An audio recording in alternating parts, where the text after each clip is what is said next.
నమస్తే, welcome to our channel. AP ముఖ్యమంత్రి చంద్రబాబు నాయుడు గారి పైన సజ్జల రామకృష్ణారెడ్డి చేసినటువంటి వ్యాఖ్యలు ఏ విధంగా చూడాలి తెలుసుకునే ప్రయత్నం చేద్దాం. దీన్ని విశ్లేషించేందుకు మనతో పాటుగా ఉన్నారు ఏపీ కమ్మ కార్పొరేషన్ డైరెక్టర్ అడిసిమెల్లి శ్రీనివాస్ గారు. నమస్తే సార్. నమస్కారం. చంద్రబాబు ఎప్పుడు కూడా పక్కోళ్ళని ఎస్కోబార్ అంటారు, కానీ అతనే ఒక పెద్ద ఎస్కోబార్. ఒక నక్క హైనా తోడేలు కలిస్తే వచ్చేటువంటి ఆలోచనలే చంద్రబాబుకు వస్తాయి అంటూ సజ్జల రామకృష్ణారెడ్డి సెన్సేషనల్ కామెంట్స్ చేశారు సార్. ఎలా చూడాలంటారు ఈ కామెంట్స్ని? ఎందుకంటే మద్యం స్కామ్ తాలూకు పాము మెల్లగా పాక్కుంటూ వచ్చి సజ్జల రామకృష్ణారెడ్డి ఇంటి ముందు ఆగింది. ఎందుకంటే జగన్మోహన్ రెడ్డి పిఏ, అతనికి ఒక బినామీ దాంట్లో ఇతని వ్యవహారాలు ఇవన్నీ చూసేటప్పటికి లింక్ ఎలా తగులుతుందంటే తీగ లాగితే డొంక కదిలిందంటారు కదా. అలా ఇన్నాళ్ళు కూడా వీళ్ళ కొడుకు లేకపోతే ఇలాంటివన్నీ చేతులు ఒప్పుకుంటే ఇతను ఏం మాట్లాడినా ఇతని దాకా రాలేదులే అనుకుంటున్నాడు. అతని దాకా వచ్చింది కదా, ఇంకా మిగతా రంకులన్నీ బయటకు వస్తాయి. ఇప్పుడు ఇలాగ చంద్రబాబు నాయుడు గారిని ఇతను మొదటివాడు కాదు, చివరివాడు కాదు. చంద్రబాబు నాయుడు గారి మీద నోరు పారేసుకునే వాళ్ళు. ఇప్పుడు చంద్రబాబు నాయుడు గారిని బావురు కప్పలాగా నువ్వు ఎంత బెకబెకమన్నా, బావురు కప్పు అంటే చిన్న కప్పు కాదు, ఎంత ఉంటుంది కప్ప. నిజంగా అతని ముఖం కూడా కప్పలాగా ఉంటుంది. బెకబెకమంటే అంటూ మాకు అలవాటు అయిపోయింది.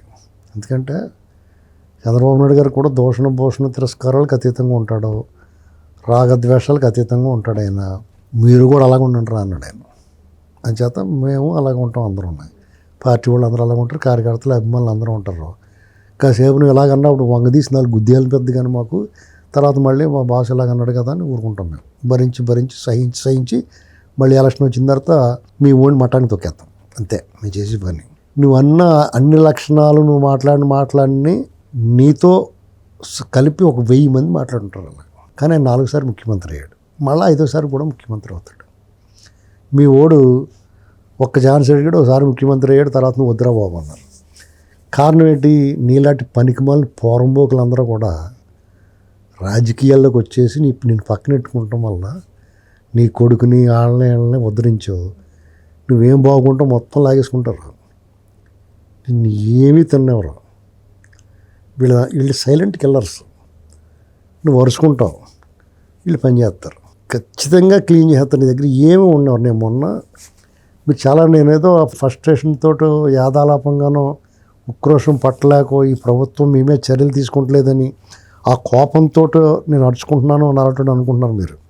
ఏదైనా సరే నేను మాట్లాడిన అన్నీ మీరు క్లీన్గా అబ్జర్వ్ చేసుకుంటారండి. అది అమలవుతూ ఉంటాయి, చూసుకోండి. మీరు కావాలంటే నేను చెప్తున్నాను మీకు. మీ దగ్గర ఒంటి మీద కట్టుబట్టలు తప్ప మిగతా అన్నీ లాగేసుకోవాలి. ఎవరన్నా సిగరెట్లు గట్ట కాల్చి కూడా అలవాటు ఉంటే 2 బీడీ కట్టలు ఒక అగ్గిబట్టి ఇచ్చి మాత్రం కూర్చోబెట్టాలని చెప్పాను నేను. త్వరలో మీకు అది జరుగుతుంది. నీకు సిగరెట్ల అలవాటు ఉండదు కాబట్టి నీకు ఏం చేస్తారంటే మజ్జిగ ప్యాకెట్లు ఇస్తారు తాగమని అప్పుడప్పుడు చల్లగా యాసంగాల్లో కోర్టుకు వెళ్ళినప్పుడు కట్టాను. మీరు ఏదో అనుకుంటున్నారు. మీరు మా దగ్గర బాగుంది, డబ్బు ఉంది, దాంతో ఏ కేసు పెడితే ఏమో మీ ఓడి చెప్తున్నాడు కదా, బాగా అలవాటు అయిపోయింది కదా.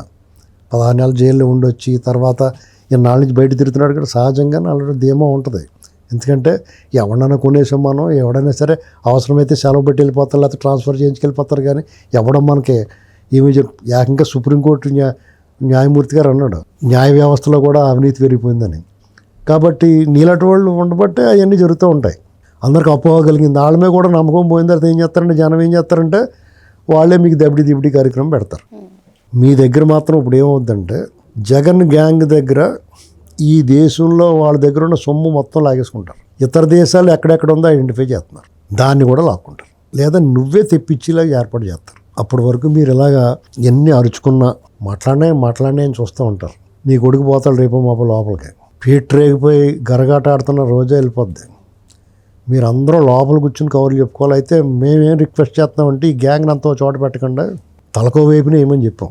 ఒకే చోటంటే మీకు కాలక్షేపం అయిపోద్ది, మళ్ళీ కవర్లు చెప్పుకుంటూ కూర్చుంటారు. అలా కూర్చోకూడదు మీరు. కొంతమంది ఒరిస్సా జైల్లోనూ, కొంతమంది మధ్యప్రదేశ్, అలాగా తిహార్ అలాగా ట్రాన్స్ఫర్ చేశారు మీరు అందరాన్ని. ఒక చోట వేయకూడదు మిమ్మల్ని. ఎందుకంటే నీకేం రోగం వచ్చిందని చంద్రబాబు నాయుడు గారు అన్ని మాటలు మాట్లాడుతుంది. నేను చేశాడు ఆయన. జగన్మోహన్ రెడ్డి చేసిన అన్ని నేరాలు ఘోరాలు అరాచకాల్లో నీ వాటా ఉందని తెలిసి ఈ ప్రభుత్వం వచ్చి 2 ఏళ్ళు అయినా సరే నీ మీద బాగలేదు ఇవాళ వరకు. ఏదైనా సరే చట్ట ప్రకారం చేద్దాం, కక్ష చెయ్యొద్దు అని అనుకున్నాడు ఆయన. దానికన్నా నువ్వు విశ్వాసంగా ఉండి కొంచెం మర్యాదగా మాట్లాడాలి కదా. అంటే నీలాంటి వాడికి మర్యాద ఇవ్వటం అనేటువంటిది వీళ్ళు చేసిన తప్పు, ఖచ్చితంగా తప్పే. కూటమి ప్రభుత్వం ఉంది. నిన్ను కానీ, జగన్మోహన్ రెడ్డిని కానీ, రోజాని కానీ, పేరు నానిని కానీ అయ్యో పాపం అనుకుంటే మహాపాపం తగులుకుంటుంది. ఎందుకంటే మీ నోళ్ళు కొడాలి నాని కూడా మాట్లాడుతున్నాడు. రేపు నిన్న మొన్న చచ్చిపోయేలా ఉన్నాడు. ఇంకా వంశీ మాట్లాడతాడో లేదని చూస్తున్నాను. ఎందుకంటే అనుభవం అయింది కాబట్టి మాట్లాడేమో అనుకుంటున్నాను నేను. ఎందుకంటే మళ్ళీ జైలుకి వెళ్ళలేడు యాసంకాలం ఎండలకి. శీతాకాలంలో వచ్చిన తర్వాత వెళ్తాడేమో చూద్దాం. మీ ఓడు అందరికన్నా ఆఖరిని వెళ్తాడు. మీ ఓడు ముందు వెళ్ళిపోతే మీరు గరగట ఆడదాం అనుకుంటున్నారు. మీరు అందరూ వెళ్ళిపోయిన తర్వాత లాస్ట్లో వెళ్తాడు మీ ఓడు. దానికి సిద్ధంగా ఉండండి. నువ్వు ఎన్నైనా మాట్లాడుకో. మీ ఆటలు సాగట్లా తెలంగాణలో కూడా మీ బాసు, మీ స్నేహితుడు, మీ సన్నిహితులు వాళ్ళ పని కూడా ఏం బాగోలేదు. కర్ణాటక పోయి దాక్కుంటున్నాడు అక్కడ. చూద్దాం ఏమవుద్దో. మేము వాళ్ళని ఎవడు కాపాడుతాడో చూద్దాం. మిమ్మల్ని కాపాడతారనుకున్న వాళ్ళదే ఆ రంకు మీరు బయటేసాడు మీ పెయిడ్ ఆర్టిస్ట్. ఈసారి వాళ్ళు కూడా దగ్గరికి వచ్చే అవకాశం ఉండదు. ఎందుకంటే వాళ్ళ బొమ్మ తేడా వచ్చేది, వాళ్ళ పరపతి పోద్ది. ఏదో మంచిగా వచ్చి అడ్డుకో. గతంలో ఉన్న స్నేహం వల్ల సరే కొన్ని వ్యవహారాలు వాళ్ళు తెలిసి చేసడం వల్ల మిమ్మల్ని ఎంతో కొంత వాళ్ళు రక్షిస్తూ ఉండొచ్చు. కానీ మీ ఊరు రంకు బయట వేస్తాడు కదా. అంచేత రంకు బయటపడిన తర్వాత ఎందుకు ఒప్పుకుంటారు వాళ్ళు? పని మీరు చూసుకుంటారు బాబు అంటారు. ఈ లోపల నువ్వు కాంగ్రెస్ తోటి జతకట్టడానికి ట్రై చేస్తున్నావు అనే సంగతి తెలిసింది. ఎందుకంటే శివకుమార్ గారి ద్వారా అది లీక్ ఉంది. కాబట్టి నీకు దప్పడం అనేటువంటిది తప్పదు మీ ఎవరికన్నా. అది ఎప్పుడా ఏటా అంటే మీరు కోరుకున్నప్పుడు అయితే మాత్రం జరగదు. వీళ్ళు ఎప్పుడు అనుకుంటే అప్పుడు అవుద్ది. అది గుర్తుపెట్టు. మరో అంశంతో మళ్ళీ కలుద్దాం. Thank you sir.